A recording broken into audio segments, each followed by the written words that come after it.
Hello, I'm Tom Knox, the founder and CEO of CareFamily, and I want to welcome you to the first part of our video series on preparing and planning ahead for elder care.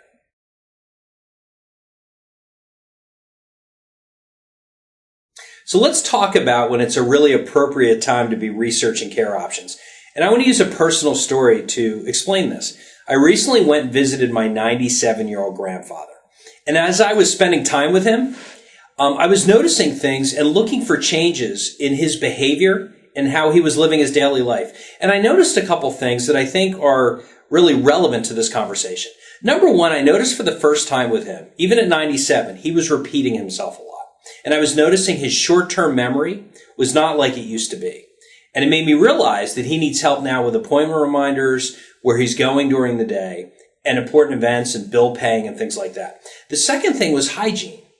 For some reason, my grandfather, since I saw him 6 months ago, obviously wasn't taking a bath every day like he used to. And I noticed during the 3 or 4 days I was there, he had not taken a bath. So I asked him, well, why aren't you bathing like you used to? And he talked about safety concerns. He felt like the bathroom was cold. And it allowed me to realize, okay, he needs some either direct assistance with a person, or I have to help him deal with those two issues that he feels are stopping him from doing what he needs to do. The third thing is, I noticed in going into his fridge that there was a lot of food that was spoiled, that he was not paying attention anymore to what he was eating on a regular basis.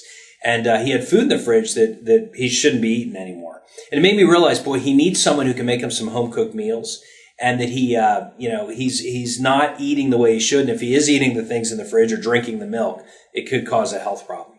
And the last thing I want to say is he wasn't driving like he used to in a safe manner. I felt like he was okay when he was going to places that he normally went to, if he went to see friends at a restaurant that he likes to go to 3 times a week. But when he go outside of those areas, he was having a hard time, which made me realize I really needed to get him transportation assistance when he wasn't going to a specific place. And all those things are things that we don't have to be professionals to recognize, but by spending time with a senior, we can see those things that are needed, and it brings up a conversation about if care is needed and when they should begin and how to begin.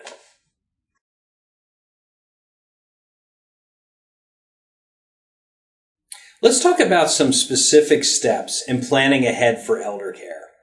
The first one is when you're really noticing there's some changes and maybe some care is needed. The best thing you could do is have a real conversation with the real important players. It could be your brothers, your sisters.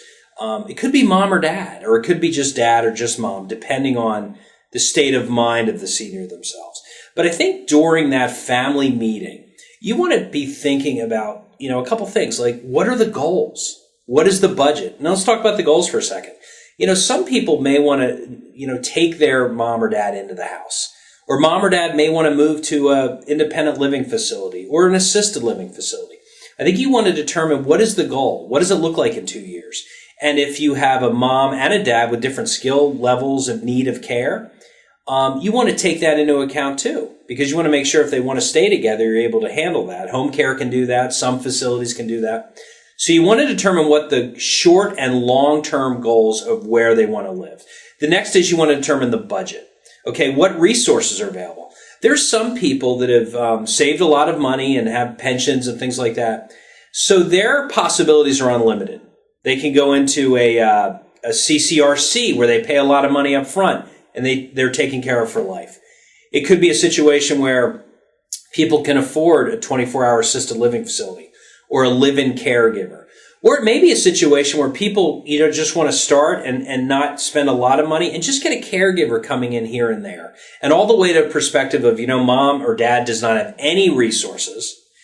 They've spent down their money, so we need to move to Medicaid and then know that a nursing home can be paid for or some home care can be paid for through Medicaid. So I think you got to look at your landscape, have a family conversation, understand the goals, the budget, and what you want to do moving forward.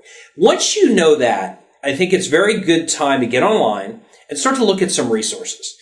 You can do everything from having a paid geriatric care manager come to your home and visit you and try to walk through these things. Some home care agencies send people to the home and give you a little bit of advice. Or you can go to a place like carefamily.com, which not only gives you care options and caregivers to look at, but a personal coach that you can talk to. And as you're walking through your own assessment on our site, that coach can be with you along the way to give you guidance and advice and support so you can come out with a real care plan. So once you know your goals, you can have your solutions, and then you can go ahead, if it's time, and start care.